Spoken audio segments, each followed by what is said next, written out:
In my past as an IT auditor and security assessor, I analyzed companies against various regulations, including the PCI DSS.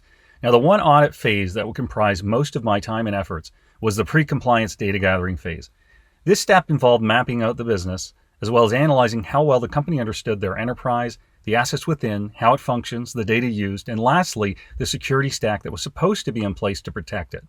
For PCI DSS assessments, this phase had a big impact on the company's ability to comply with the standard, and success would often hinge on how well a business could present a clear understanding of their network security controls while also proving that those controls were in place, working, and effective.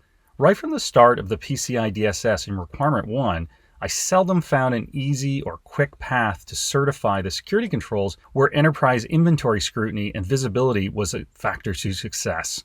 Hence, during many assessments, we spent a ton of time and money on manually gathering data to satisfy the first requirement of PCI DSS, but also getting the business to a state where they could understand their security posture and then prove its effectiveness.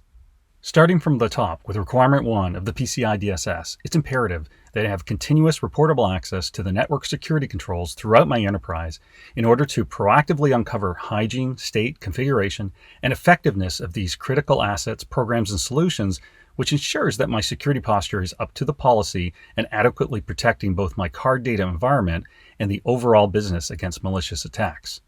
After analyzing Sevco's Asset Intelligence Portal, I found a number of variables that can help to accelerate both satisfying Requirement 1 as well as ensuring the validity and efficacy of my network security controls.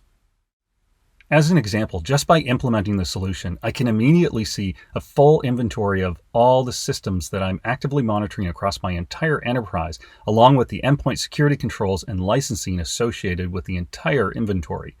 This data would have taken me a ton of costly audit hours to gather with traditional methods.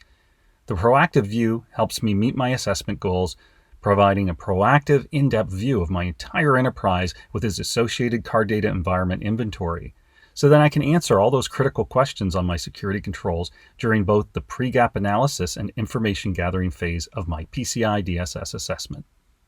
Thanks, Chris. Now let's talk about looking at network security control analysis for PCI Requirement 1 within Sevco. So I need to inspect firewall and network-based controls for status, implementation, and configuration under 3.2.1, or validate network security controls for state and presence under 4.0.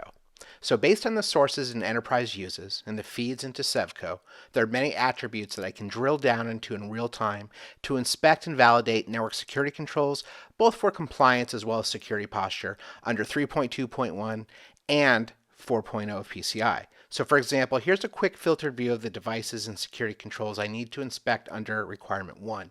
I need to validate that my client firewalls, they're managed under the respective endpoint applications. In this case, it's CrowdStrike. Is it installed, running, and set to the proper config? To do that, I simply drill down in the area that I want to focus on, generate a live inventory view, and it shows me everything under CrowdStrike, and I can see it here. Now let's talk about how to filter out PCI in-scope assets quickly. Here I can see a live inventory of all my devices. I'm ready to inspect my scope devices to verify specific attributes and values to ensure compliance. Now I can create tailored filters to zero in on the devices, meaning specific attributes to make my compliance check faster in the future. This is essentially automating the discovery of assets that are in scope for my card data environment. Now from here, I can drill down into any individual device I want to check. I can see all the attributes associated with the devices as well as any sources it runs under.